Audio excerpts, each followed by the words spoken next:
Yes. All right. Well, thanks for joining us today. So the topic today is facilitating success in injured workers. So we spend a lot of time visiting with case managers and I in fact was on a conversation today where we're talking about the type of injury and how to help navigate change. And so we're going to start by talking about navigating change. And Don alluded to learning mantras. Learning mantras is kind of a QLI internal term where we start to discuss some key concepts to learning. And they might be pretty familiar to you, but we've tried to like put those in a package and make them relatively easy to remember. And then we'll round things out with, what do we do about it then? So throughout this presentation, feel free to ask questions. You can use the chat or just raise your hand. Happy to navigate that. And it's always more fun to answer questions and have dialogue rather than just hear me speak. So that's more than welcomed. Um, Sounds like we have some folks who are familiar with QLI and maybe some others to where QLI isn't as familiar. So just at a high level, we are based in Omaha, Nebraska. This is a photo of our campus. Our campus sits on about 70 acres. About half of that is developed. And so you're looking at half of the 70 acres. Down here is the main rehab campus. We specialize in helping individuals who've suffered catastrophic complex injuries. So brain injury, spinal cord injury. We have a chronic pain program, limb loss program. And so anyone who's relatively new or fresh to their injury is going to come to this part of our campus. We do have a long-term aspect of our campus. So over here is assisted living, and over here is a more skilled aspect of our program. But at the end of the day, both campuses are geared towards helping individuals who are middle-aged get back to life. And if they end up on our long-term campus, they live here indefinitely. For the individuals coming through our program, through our active rehab program, average length of stay is around 90 days. Those individuals are coming from all over the country to Omaha, and then we transition them back into the community. So when it comes to this transference of skills and understanding learning and behavior, this is something that we do all the time. But like Don mentioned, a lot of the concepts we're going to talk about, I think, apply really well to other aspects of life, and especially to, as case managers or individuals on the insurance side of things. I think it can be really applied quite well, and I'd be curious on feedback from that. So that's just a little bit about who we are. As Don mentioned, though, we're not just going to talk about catastrophic injury. Certainly that is the area that we have the most expertise in. But I recognize that not everyone has a lot of experience with catastrophic injury. So again, if there's a concept that feels a bit more bent towards catastrophic injury, feel free to ask questions about how it might apply, otherwise. And as I mentioned, so we're going to start with talking about change. We're talking about the components of learning, and then how do we take it to the real world. Just maybe a show of hands, if you could use your emoji deal on the chat. Who's familiar with the change curve? I'm always a bit curious about this. And this will help us kind of decide how in depth to go. I'm not seeing any hands. No hands. Okay. So this actually was developed by a psychologist back in the day, and it was geared towards navigating grief. And so when someone goes through, the process of death and dying, the family and even maybe the person goes through various stages of change. So this is a simplified model of that. And over time, it's been applied to not only death and dying, but the workplace leadership. And we use it quite a bit to help the individuals that we serve navigate change. If you can see over here on the left-hand side, we're talking about the impact of change, whether it be positive or negative. And then this line here is reflective of performance. And so, this can be, the other thing to remember is that change is dynamic. So anytime you navigate some sort of change, be it large or small, once you get through it, likely there's another change coming. So probably not an unfamiliar concept there too, but just remember that like once we navigate it, there's more opportunity to either revisit it or apply it to a different type of situation. But really right here is the point that, if we use QLI as an example, individuals come to our program at this point in time, they're at their best, and we're likely going to send them home. In the case of an injured worker who, sustains more of a standard injury, they're at work functioning at their best, and they have a low back injury or a fall or something like that, right? This is the point at which change happens. The other thing that we often think about is sometimes the delay between top performance and when our performance starts to decline is small, or it can be relatively long. And I think that's a really important concept to think about. For our folks, oftentimes they go home and there's this level of like, everything's good, honeymoon phase. And we don't often realize that something is amiss until maybe weeks, months down the road. In the case of that injured worker who's at, work, has a fall, right? They're functioning relatively well. Pretty quickly we say, okay, something is different here, and performance or ability to go to work or something like that changes. So just know that it's not always this immediate thing that we can recognize right away. But at the end of the day, you have an incident, and likely something is going to change with someone's performance. And then, our job really is to take a look at when performance goes down, how do we get it back up?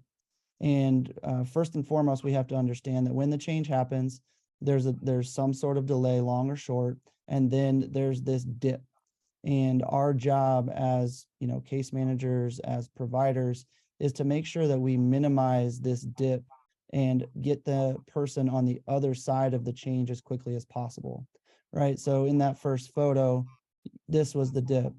The worst case scenario is this dip is extremely deep and or extremely wide. And everything that we do, hopefully, is geared towards minimizing that dip and making it very short in duration. So in a nutshell, this is the change curve. And, we understand that folks coming through our program have sustained a very big change. But even throughout the process, there's little small changes. I even think of, recently we had daylight savings time just last weekend. For me, right, this is, and for most of us, this is a really small thing that we deal with. But I don't know about you all, this week, I've had a little bit of a dip. I've had a hard time getting out of bed. I want to go to bed a little bit earlier at night.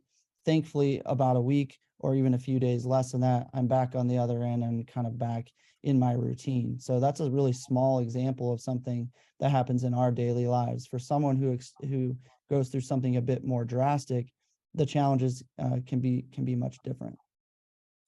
So when we think of the continuum of care related to catastrophic or complex injury, this is the standard transition, assuming everyone goes through every level of the continuum. So if someone has a TBI, they're going to go through ICU, they're going to go through acute care, they likely go through post-acute care, which is where QLI lands, and then they go through community-based care, and this is like your standard outpatient therapy. What we have to understand, before we get into that, this is maybe for the standard, low back injury, sprained ankle, something like that. So somebody has an injury at work, they go through acute care, they might have to go to the hospital or the ER to get something managed. They might even go to the physician after that as a follow-up. And then, they're having to participate in some sort of community-based care, be it outpatient therapy, such as physical therapy. Now, again, the time frame of this isn't necessarily reflective. It could go faster or slower. Just know that this is kind of the standard process if everything goes smoothly, and you might even be able to cut some of these out. What it's important to understand is that every time you transition in our world through the continuum, when you go from ICU to acute care, acute care to post-acute care, and post-acute care to community-based, those are points of change, and they should at the very least raise some sort of red flag. We should know, hey, performance is going to likely dip simply because they're changing providers, changing floors at the hospital, going home, we've lessened structure. There's lots of reasons that happens. And so in the continuum model, we just have to be very mindful that simple transition between providers can create that. The other thing that happens is even when you're within a certain level of the continuum, many changes happen. So I've alluded to at the acute rehab setting, right? Going from floor 5 to floor 2 because someone progresses, that little change can create a little bit of a disruption, or even a shift change uh, throughout the hospital, right? So night shift leaves, morning shift comes on. That little transference of new nurse, new provider, a new physician rounds, that can create some disruption. We have to communicate through it, and we have to navigate that. Same thing happens at the other levels. If we take an individual who has a more common injury, which we've been alluding to, right? They have this injury, they have a decline, and then they go see a provider, let's just say it's a physician. That physician refers them to therapy. So there's this transition here. And then as they're going through community-based care, worst case scenario, they have these little peaks and valleys, or it looks a little bit like a roller coaster. So we just have to understand that these are opportunities for us to be helpful and step in, but they're also risks for the person to really go downhill quickly. And the more that we understand that that's going to happen, the better. And then this transition to making sure that the injured worker and their family understand this, what we find is we can start to navigate things more quickly simply because they know, or we've foreshadowed what's going to happen. And we're going to talk a little bit more about that as well. And so we've alluded to this idea of the 6 components of learning. And this is, a conglomeration of concepts that we've taken and pulled them internally and created some of our own language around. The reason we've done that is we take these components of learning and we transfer them to all of our team members who come in through QLI, because they're interacting with the injured workers and the families that we work with. We also talk about them regularly amongst our team because these concepts, I think, apply really nicely to leadership, to overall growth, and just great culture. So we've taken a lot of these and tried to put them in a format that are relatively easy to remember. So for example, you can see this diagram. We've used the cube as a little bit of imagery. If you think about a cube, there are 6 sides to a cube. So when you leave today and someone asks you hopefully about how the presentation went over lunch, one of the things you might be able to remember is, well, there's this image of a cube. And the reason for that cube was there were 6 concepts of learning. And so we've tried to tie the concepts to some level of imagery. The other thing is, as we go through these concepts of learning, they are not linear. While I'm going to present them in a linear fashion, they are not linear in nature, and they can be used at different points in time and to different degrees depending on the situation. And so that's why we kind of have them in this honeycomb shape. You'll be able to see the little pawn that we have that just dictates like, hey, that guy can go from different spot to different spot at various points in time. And the reason we put this in here is if anyone, this might be applicable to some of the other aspects of your work, but Dr. Lorimer Mosley is a pretty well-known leader in the world of chronic pain and just understanding pain. So this book, Explain Pain, is something that we use quite a bit to explain what goes on when you are experiencing pain. So side note, go check it out if that would be helpful to you. But one of the amount of research that has been done on this topic, one of the big aspects of navigating pain is that if people just understand what's going on, they immediately go from point A to point B pretty quickly, because just that level of understanding helps them to start to navigate and move in a more positive direction. So we've taken what is being done in the pain world and are now applying it to change and applying it to learning. This is my son, Charlie, and we are not going to talk about Coach K. Coach K is one of a very well-known Duke basketball coach, one of the winningest coaches of all time. But I want to introduce Coach Jim Seward. Jim Seward is a local coach here in Omaha that Charlie's had the opportunity to work with. And I've learned quite a bit about learning from Coach Seward. And so I'm going to show you a video, and I think it pretty quickly encompasses all of the learning mantras that are about to come. So we will do this. And then I don't believe there's any sound, and that's okay. So really just take a look at what happens in this video on the left, and then we'll show you the video on the right as well. Oh, there's some sound. So Coach Stewart is holding $1 in his hand. And the idea is that Charlie has to try to catch that dollar before it hits the ground. And so when you think about basketball, Charlie's goal right now is to be an NBA basketball player. And he goes to Coach Stewart to become a better shooter, a better dribbler, and just overall basketball player. So if you think about how does this apply to basketball, right? And how does this apply to the learning mantras? Well, really quickly, he talks about being able to attend to the dollar and have some reaction speed to the dollar. He talks to him about getting in a good stance, which you need to get in a good stance to shoot and dribble and play defense. So the application to basketball is very, very clear. The other thing is, if you look in this video on the right, between the first video and the second video, Coach Stewart gives him some direction, right? You can see he's helping him with his hand, helping him with his position, helping him with his posture. And so he's coaching him along the way, and he's applying a lot of these concepts of learning to that. And so as we start to explain the concepts of learning, we're going to refer back to these videos. Okay, so looking at the 6 concepts, we have motivate with meaning, we have support for success, identify the interferences, step outside the comfort zone, tie it to the task, and repeat, repeat, repeat. And again, as we go through, I'll be referring back to some of those videos, because everything that we do in terms of training should tie to the end goal. First one being motivate with meaning. And ultimately, whether you're dealing with Charlie, who is really driven to play basketball, or an injured worker, everyone has this desire and underlying purpose and identity. And whether you've had an injury or not, we all have things that we aspire to.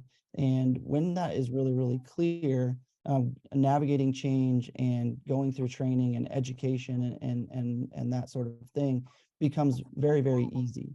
And or at least we don't have to manufacture motivation. And so yes, we got a question to share these images. We will share all of these images after the fact, and get those sent over to you in a handout form.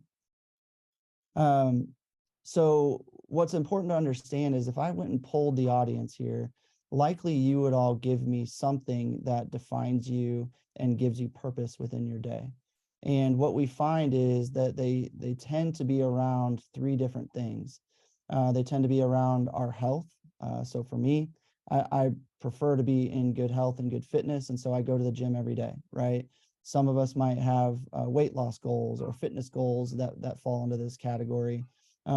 Some of the individuals we work with simply are, I have an injury and I want to get back to being more healthy and not have pain, right?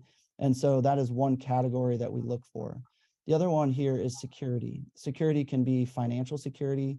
It could be around this idea that I want to have a secure job, a secure home, a secure place to take my kids, right? So there's this idea of having stability and security. And then it's around relationships. So this idea of community, having strong friendships, having something that you're tied to in terms of work and culture. So the big takeaway here is, before we start trying to help someone go from where they are today and starting to navigate change, if we're not clear on what their motivation is or what's meaningful to them, we better stop and hit pause and say, okay, how do I understand what that is for that individual? And so in your roles, I think this is an opportunity for you either to make sure you're clear with the injured worker and their family what their goals are, or if you're working with a provider such as us, making sure that your providers have full clarity on, okay, what are the clear goals? And it's not just the standard surface level stuff. It's the, like, what's the ultimate thing that we're trying to get back to, or what are the things that are driving us towards that? And if you're finding that it's a gap, that's an area to really dig in on. Identify the interferences. This is something that Don and I were talking about just prior to hopping on here. Interferences are really the things that get in the way of us achieving the goals or taking in information that is new to us, or adopting a new skill, right? And these can be physical difficulty. So if you have some sort of deficit related to an injury, that would fall into that category. These could be emotional barriers, right? So you think back to what's motivating to us. For an individual who is worried about being able to pay the bills or worrying about where they're going to live, that's a really emotional factor that could contribute to their ability to take in information or really be engaged in something. Depression, anxiety, all of those things really are factors towards how well do we attend to what's going on. And it simply could be environmental or psychological factors as well. So environmental, right? If I don't have a car, if I don't have transportation, that's a really big factor that would, limit my ability to move from point A to point B. And so again, we look at this, trying to break it down into some usable things for you. If you're looking at the injured worker and saying, gosh, why isn't this person getting better? Or what are the barriers in the way? Usually they fall into about three categories. Is it a skills or competency issue? Usually these are the ones that are easiest to see. This is why we send people to therapy, right? PT, OT, speech, maybe psychology, right? So what sort of skills does this person need to do in order to get back to work, or in order to live independently, after they're out of our care? The internal beliefs and external factors are really related to some of those things that we mentioned, right? So these internal beliefs of, if I have low confidence, that might make it more difficult for me to adopt some new strategies and actually implement those. If I don't believe that I can actually achieve something, it's going to be really challenging. And again, some of those external factors that may or may not be under our control. So remembering that, we can't eliminate all of these, but it's our job to at least appreciate what they are, eliminate the ones we can, and work around the other ones that we can't. The other thing that we talk quite a bit about is, I think a lot of times we take this inventory when we first meet someone, right? We might say, hey, what are you motivated by? Or what are the things that are really challenging to you? And then we take that inventory and we don't revisit it. So we train our team members to think about this in terms of a cyclical process. If I ask about it today, I better be checking back in on a regular basis to make sure that nothing new has popped up, or to make sure that really, progress that we thought we had already made is still moving in that right direction. So don't just take that inventory and set it and forget it. We have to keep going back to these. Tie it to the task. Again, let's use our imagery over here, right? So the task is this red flag up at the top, and there's typically a lot of steps to get up to that top of that mountain, or the top to reach the flag. And so our training should always look really as much like what that end goal is as possible. So let's refer back to Charlie in basketball, right? While he's not playing in a basketball game and he's not dribbling a ball and he's not shooting a ball, right? We could easily see, hey, I see how this translates to basketball. But in that instance, right, he's probably back here at, block yellow or block green. But as we start to put a basketball in his hands, and as we start to get him on the court, and as we start to get him in to maybe a scrimmage game, we start to work our way up these little steps and get a little bit closer to him becoming, a good basketball player. So, if you're watching in therapy someone do something that doesn't mimic what they're going back to, that should be a red flag to you. And we should be asking questions about that, because if it doesn't look like this, A, it's not going to be motivating, right? So it pulls in motivate with meaning. But B, what we know is that our performance once we get to this flag is not going to be as high as what we want it to be. Okay, so a couple things we talk about here is we have to be clear on what the end goal is. All right, sometimes this end goal is a really big end goal. I want to get back to work, and we can start to say, okay, what are the steps to getting back to work? And sometimes even with those little steps, right, I need to be able to walk. Well, that, being able to walk might be down here, but there's probably some steps even just to get to walking. So understanding there's usually little steps within a little step. And then we have to identify those key steps along the way. So making sure that we're really clear as to what they are, and making sure we start at a spot that at least gets the person some level of success, or we call them quick wins. So how do you get someone a quick win and give them some confidence, and then start to work our way towards that? This roadmap idea also is very engaging, right? I know exactly the steps I need to get to, I need to take in order to get where I'm going. So don't miss this step. Step outside your comfort zone is very closely tie it to the task. And so what we find is, depending on where they're at along those steps that we just showed you, right, they're likely in their comfort zone, right? This is this idea that I'm not feeling challenged at all. In fact, it might be way too easy. And I want to raise the bar a little bit in order to get me to my end goal. So we have to make sure that we choose tasks that are not too hard, not too easy, because that's really where the learning zone happens, or the sweet spot is. So we talk a little bit about comfort zone. So comfort zone is this green platform. Danger zone is if you get, all the way to the edge of the comfort zone and that person is about to fall off. We don't want to be there either. We want to be at this learning zone. And so it's this middle step here, and it's finding activities that are extremely tied to where we're going, but not too hard and not too easy. The other thing I'll mention is sometimes this is a little bit of an iterative process. There's some problem solving that needs to happen with this, and that's okay. And educating the individuals that we're working with of like, look, we don't always know where to start, but we think we should start here. And if it's too easy, we'll bump it up. If it's too hard, we'll pull it back. And making sure that they understand that and foreshadowing that can actually make the process of learning go a bit more smoothly, or back down any interferences that might be in there. So sometimes people have this level of anxiety of, embarking on things that are challenging.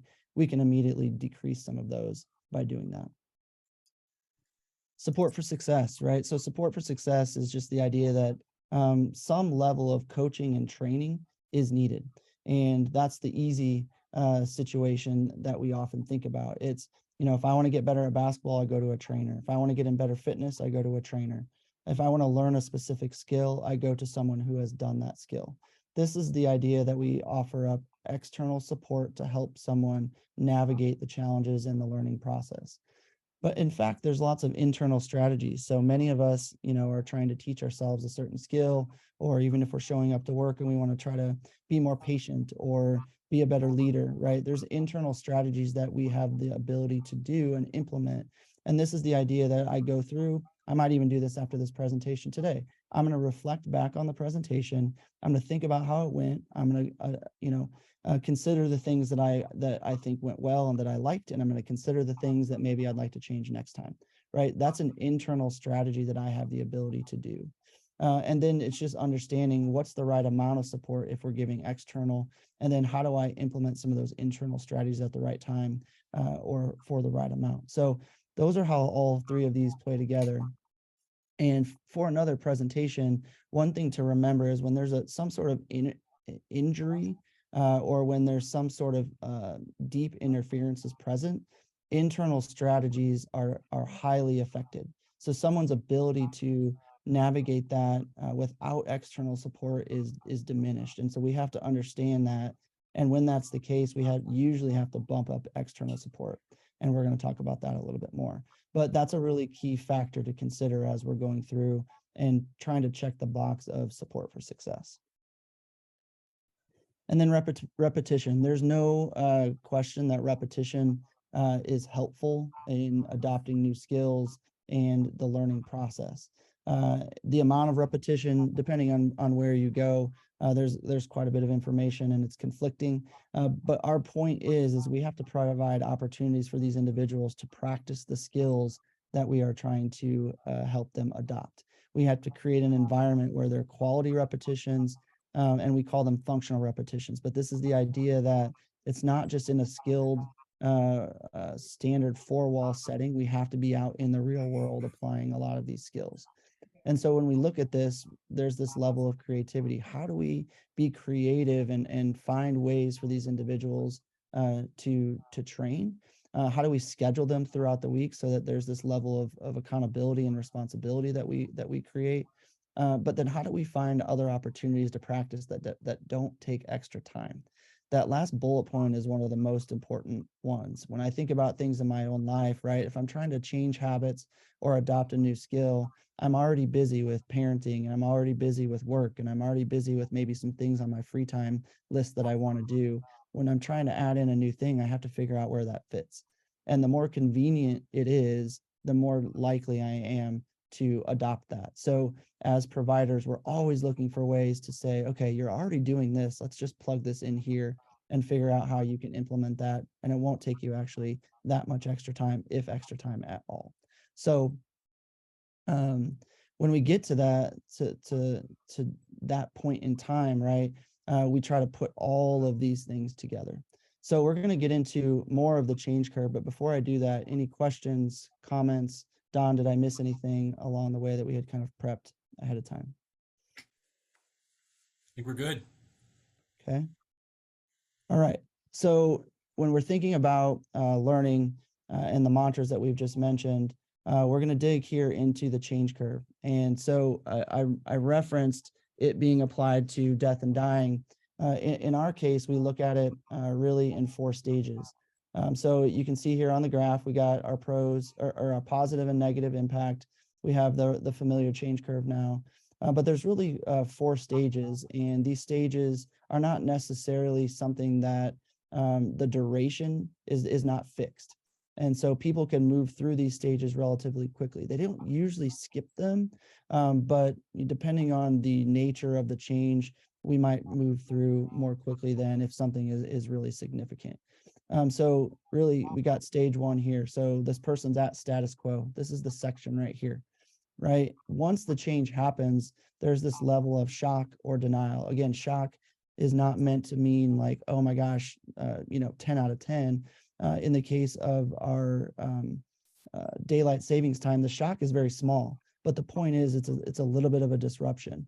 In the case of a catastrophic injury or a death or something like that, shock and denial is pretty significant. The next stage here is disruption, right? So once that happens, we don't have status quo. There's a level of disruption, and as a result, that creates this level of fear and confusion. Once we start to work through fear and confusion, we begin exploration, right? And this is the idea that, oh, okay, I'm through the initial shock, I'm through that little disruption, and now I have to say, what am I going to do about this? And how do I start to accept my new situation, and how do I move towards something different, right? And so then we move into rebuilding and commitment stages. So again, these are more of a linear process. How fast someone moves through them is very dependent on the person. It's likely dependent on a lot of those learning factors that we just mentioned, right? So if someone's motivation for meaning is already in a disruptive space, it's going to be pretty more challenging for them than if you have someone who's more stable. If someone has a high level of interferences, it's going to be more challenging to navigate that than maybe someone who's a bit more stable. So just remember, like, that's how these are all tied together. So how do we help? So what I wanted to do is take you all through, right? We're going to go look at stage 1, 2, and 3. We're going to look at the reaction, and then we're going to talk about what can we do about them. And I think these are the things that really make all the difference. And this is really the skills that as providers or as case managers, we're trying to work through and trying to implement. It's also kind of the secret sauce, because what works with someone may not work with another person, and we have to find kind of the art behind that. So in terms of how to help during shock and denial, so I'm going to refer back to just a situation that I was just recently in. We had a coworker actually whose sister ended up having a pretty severe traumatic brain injury. So, very quickly, this coworker who works at QLI and her family were immersed into what I would say is a really substantial situation and catastrophic situation for their family.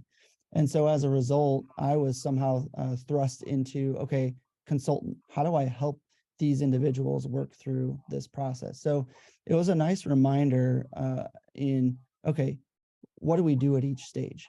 And so initially this family, ends up in the ICU and their daughter is, relatively stable, but there's still some question marks as to where she's going to be at. So from my role, this really at this stage was to listen. This family, is my loved one going to live, and will my loved one be back to what she was prior to? But the important thing right now is just to let everything sink in. So as their kind of quote unquote consultant, really all I was doing was listening and almost giving space.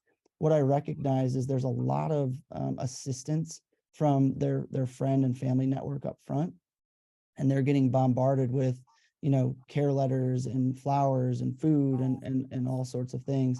And they really just need people to listen and allow it to sink in and play out. At a certain point in time, though, we can start to transition to education. But at the shock and denial phase, that's not the primary focus. We need to make sure that they're educated to a degree, but we're simply just checking in and saying, hey, how's it going? Do you need anything? And we're not pushing the envelope too quickly. But what happens in a catastrophic injury, at least, and I think for a less catastrophic injury, this happens more quickly, but there's still this level of fear and confusion, right? Once they got over the shock of this, now they're saying, okay, what do we do about this? They're starting to become ready for some information. They're starting to be transitioning into ready to get into problem solving mode. And so as a result, I transition into, well, okay, let's continue to observe, let's listen, and let's start to advise. And I think it's really important that we balance this idea of hope with realistic expectations. And again, you're starting to pull in those learning mantras and saying, okay, what are the interferences for this family? Are they a close-knit family? Or do they have maybe a lot of dynamics that are going to be navigated? What's the financial situation? Where's this level of identity and motivate with meaning for them and for their loved one, right? So as I'm trying to help them, I'm taking this little bit of an inventory and starting to say, what can they take right now? I think a really underutilized strategy is this idea of foreshadowing. The other concept we talk about is planting seeds. So foreshadowing is starting to say, okay, here's what to expect. And planting seeds, I think, is subtly different when we say, hey, I want you to start thinking about this. And you're hoping that seed starts to grow and they get to making some decisions. But when we foreshadow and when we plant seeds, it starts to get people through this fear and confusion stage and starts to get them to, okay, what am I going to do about this? And it starts to ease that fear and ease that worry that we know that most people have.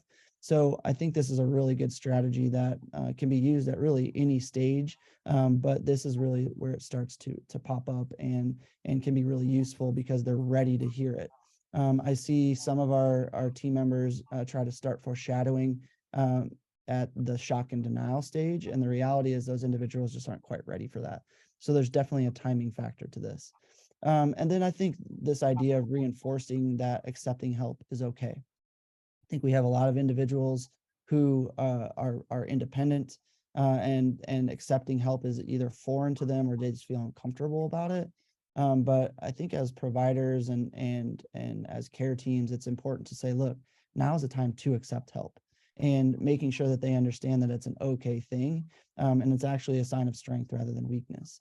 And then I think there's this piece of giving permission to set boundaries. So with a catastrophic injury, especially, people are wanting information and they want to understand how the person is doing. They want to come visit. And I think sometimes families have a hard time saying no. And if we're going to be really great supports for these individuals, giving them permission and help them understand how to set boundaries, how to communicate really quickly so that they're not spending all their time playing the telephone game is a really important piece. And I think this can be applied even to situations that aren't as catastrophic. And then starting to encourage self-care. It's likely not going to happen at this stage, but the more that we can say, hey, you got to keep taking care of yourself somehow, the better. And if we can get this routine back into a better spot sooner rather than later, then it helps work through the stages of change a bit more quickly.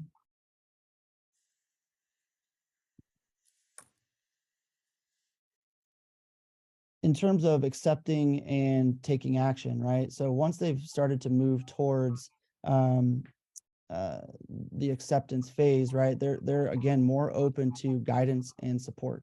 They're more open on focusing on the core factors that need to be managed. And it's our job to start to instill this sense of purpose and promoting engagement, right? So how do we start to tie in the more purposeful parts of their life and start to cast that vision and make sure that that's a part of the recovery process, making sure we're clear on the end goal. And so as they're starting to get into acceptance, we can start to say, okay, where are we going? Let's be clear on what that looks like. and let's start to take some measures towards being clear on what the steps are, and then being clear on how we are going to navigate each step. Because once we can do that, we can get to an early success. We can start to take some action. And then here again, we're talking about iteration. So we don't always know the exact path. We know that path isn't going to necessarily be the easiest. And we know that it's likely not going to be smooth sailing along the way. So we're going to have to iterate, and we're going to have to learn from mistakes as we go, making sure that they understand that that's an okay thing, and giving them permission to ask questions about that, and helping them understand that the medical providers don't always know the answer, and making sure that that's an okay thing too. So once we start to get to this acceptance stage, we're really deep into, navigating change, and really taking some action, and then preparing us for commitment. And so this commitment is the idea that, first of all, let's celebrate how far we've come. I think a lot of times people are just in get to work mode. And when they're in get to work mode, we lose track of where we started and where we are today. And taking some time to celebrate, and making sure that we do that is important. But making sure that we start to have a plan for long-term success. So the more severe the injury, the more important this is. For some more, basic run-of-the-mill types of situations, that long-term success is a bit easier. But we're making sure that we have a good idea of what the new opportunities are. It might just simply be back to work in the old job. That's great. We might have to navigate that too, and help find a new opportunity. But also, we're implementing strategies and support for accountability and consistency. So making sure that whatever we've done up to this point is sustainable, and we can get into something that is more long-term in nature. So that kind of takes us through the different stages of change, and what to do about them. And really our last slide here is maybe just some other areas that we find individuals fall short. Some of it's just reiterating what we've already talked about. And then there's some other smaller topics here too. But I can't reiterate enough, if we don't start with motivate with meaning. In other words, if the person is lacking purpose or isn't clear on what the purpose is, if that box is not checked, we're going to continue to struggle with engagement, compliance, whatever you might say around that topic. So as folks who are helping in this scenario, making sure that that's clear, or that we're moving towards that, is extremely important. If you're feeling that someone is overwhelmed, likely we have gone into the consultant mode and the training mode a bit too early, or we haven't navigated their interferences very well, or a combination of those things. So if you're seeing someone who's overwhelmed, you might take a step back and say, okay, what's going on here? Tell me where what you're feeling, and just go back into listening mode, or back off some of the expectations around what that person has to do, and bump up our support. If you're seeing issue with skill generalization, really what I mean here is if the person's going to therapy, but they're not performing well out in the real world, we likely haven't done a great job of tying it to the task. Even for an individual who's going to, outpatient physical therapy or speech therapy, that is a really controlled environment, and being able to take those skills and transition them into the home or the community or into work is still a big jump. And so making sure that whoever the providers are have accounted for that, and we don't back away support too quickly. That's really, really important too. So we maybe didn't tie it to the task. The other one that's not in there is we maybe didn't provide enough support for success, either in amount or in duration. And then a few other topics, just social emotional coping and adjustment. We see folks struggle here all the time, and it's regardless of injury. When we go through something like a catastrophic injury especially, our social relationships really take a hit, be it between spouses, between family members, friends, coworkers. That's a really big issue that we see. And I think sometimes it's actually missed in some of our more basic injuries, right? For someone who is used to going to work every single day, and now they're losing time, that can be a really challenging situation. So making sure that we put in and navigate this with all of the learning mantras to make sure that while you're at home, do you have some sense of meaning and purpose? And have we eliminated the interferences with that? And do we have a clear plan to get you back to where you're going? I think in more standard injuries, this is something that gets overlooked. If you're seeing slow or prolonged recovery, again, go back to the learning mantras and figure out where you're falling short. And in our cases, a lot of times we're seeing caregiver burnout and extended care needs. Sometimes we've moved through the continuum too quickly. Sometimes our expectations are too high, or sometimes we just haven't provided the right amount of support. And so if you're seeing issues in this area, again, go back to those learning mantras and see maybe where something needs to be tweaked or adjusted. So with that, happy to take questions. Would love any feedback that you have on whether or not this even applies to what you're doing. I think we've gotten feedback that that a lot of it does, but I'm curious how this plays out in your organization as well. And Don, feel free to add anything in that I missed. I think some of the skills obviously can be used as an adjuster, but also as a coworker, as a parent, as a coach, as a spouse. I think there's some skills there. I will email this out to Julie, and if she can forward it to those that are in attendance today. As you can see, catastrophic injury is complex in the rehab process, but some of it's a pretty good common sense that can be extrapolated into a crushed foot or a rotator cuff repair, those kind of things that might be holding up someone's recovery process. Yeah, I think that's a really good point. And I know that I was referencing case managers throughout. That's I think it fully applies to adjusters as well. A lot of times we have the adjusters who are making a lot of the decisions too. So I know that there's differences there, but I definitely think that they apply to both. And I guess just opening it up for questions to the group. Any specific questions from the group or comments? Okay. All right. Well, the frequency of these injuries is pretty rare, obviously. So we'd love to be a resource for you in the future on TBI spinal cord. Also, don't forget about our chronic pain program. And then if you're interested in learning more about our tele-rehab, we'd certainly entertain any conversations and questions you have for that.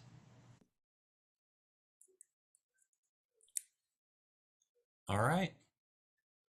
Well, very good. Thank you so much. Thank you so much, Don. Thank you. I really enjoyed that. I thought that it was good because it did apply to recovery from traumatic injuries, but it's also something that we could apply to any claim or our regular lives. So I thought that was very helpful. Excellent. All right. I will send those slides and have a good rest of your afternoon. Thanks, you too. Thanks. Thank you. Bye. Thanks.